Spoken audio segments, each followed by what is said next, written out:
नमस्कार, आप देख रहे हैं हैशटैग भारत न्यूज़। मैं हूं आपके साथ कीर्ति सिंह। और रामगढ़ की विधायक ममता देवी पर पिछले कुछ सालों से केस चल रहे थे। मामला था गोला गोली कांड का, जिसे लेकर के अब उन्हें कोर्ट के द्वारा 5 साल की सज़ा सुनाई गई है। यानी कि अब उनकी जो विधायकी है वो भी जा सकती है और उसके बाद अब रामगढ़ में जल्द ही उपचुनाव होने वाले हैं।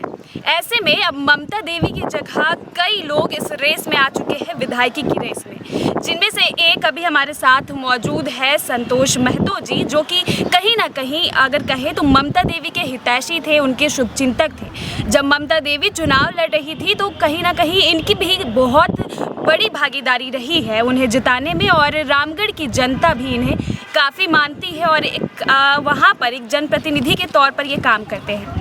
इतना ही नहीं, इन्होंने आजसू के कहीं ना कहीं किला ढाने में भी बड़ी भूमिका निभाई है। और अगर आजसू की बात की जाए तो रामगढ़ में आजसू भी एक अपना परचम लहरा रही है, उनके भी कई समर्थक हैं। ऐसे में इस रेस में काफ़ी लोग आ चुके हैं, पर फिलहाल अभी हम बात करेंगे संतोष महतो जी से कि क्या कुछ अब ये चाहते हैं कि जैसे पहले पीछे से काम करते थे, लोगों को बढ़ावा देते थे, उनके लिए मदद करते थे, अब ये साफ तौर पर रेस में आ चुके हैं। तो अब ममता देवी का जो पद है वो छीना जाएगा, उनकी विधायकी जाएगी।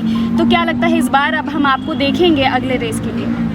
देखिए, सबसे पहले तो आपके न्यूज़ चैनल के माध्यम से जितने आपके फॉलोअर्स हैं, सब्सक्राइबर हैं, सभी को मैं हुल और क्रांतिकारी जोहार कहना चाहता हूँ। आपने सवाल जो है बहुत तीखे तेवर में कहा कि मैं चुनाव में रहूँगा या नहीं रहूँगा।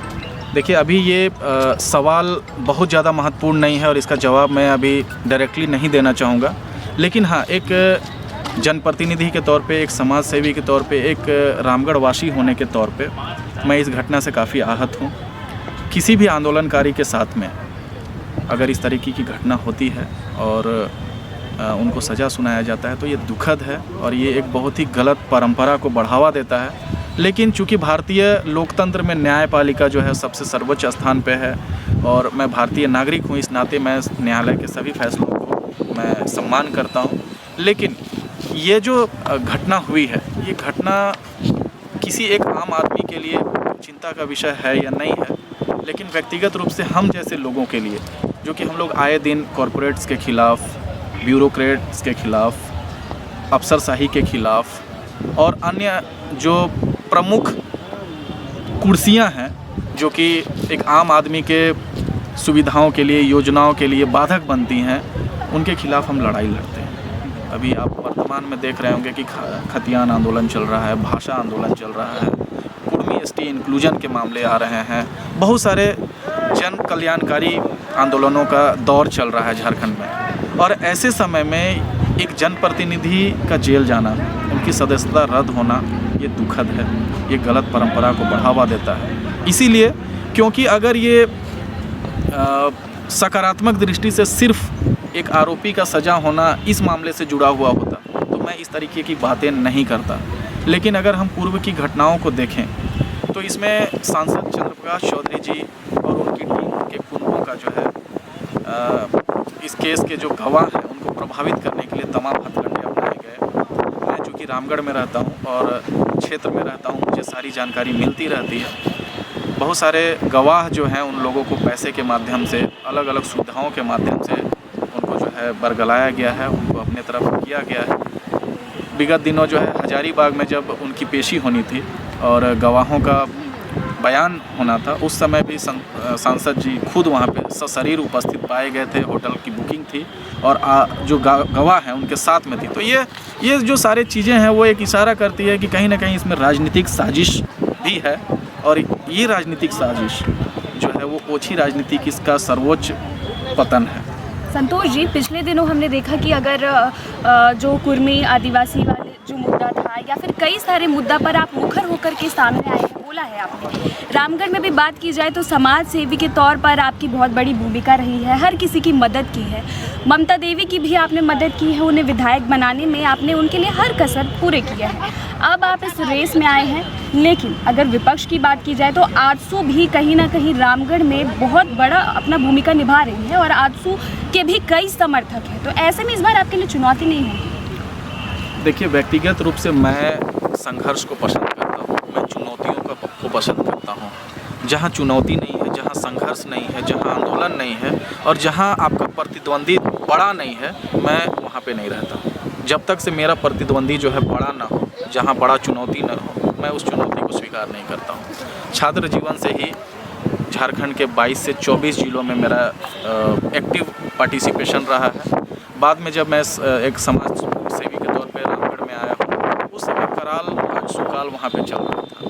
दलाली, ज़मीन दलाली, कोयले का धंधा, सारे अवैध कारोबार जो है चरम पे थे। और कहा जाता है कि आप अपने घर परिवार, समाज और गांव और विधानसभा जिला को अगर स्वच्छ नहीं कर सकते हैं और आप अपने आप को एक समाज सेवी और एक नेता कहते हैं, तो ये स्वीकार्य नहीं है।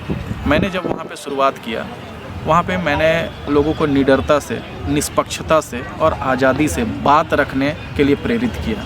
बहुत तरीके के धमकियाँ मुझे मिली, बहुत तरीके से मुझे परेशान करने का कोशिश किया गया और उसी प्रयास का परिणाम है कि आज रामगढ़ विधानसभा में एक बड़ी फौज है, एक बड़ा युवाओं का एक बड़ा सर्किल है, एक बड़ा टीम है जो निष्पक्षता से, जो आज़ादी से, जो खुलकर संवैधानिक तरीके से योजनाओं पर, नीतियों पर, सरकार के लोक कल्याणकारी कानूनों के बनने न बनने पर जो है वो डिबेट करता है, सवाल उठाता है। और इस परंपरा की शुरुआत जो है संतोष महतो ने और छात्र युवा अधिकार मोर्चा की टीम ने रामगढ़ विधानसभा में शुरू की है।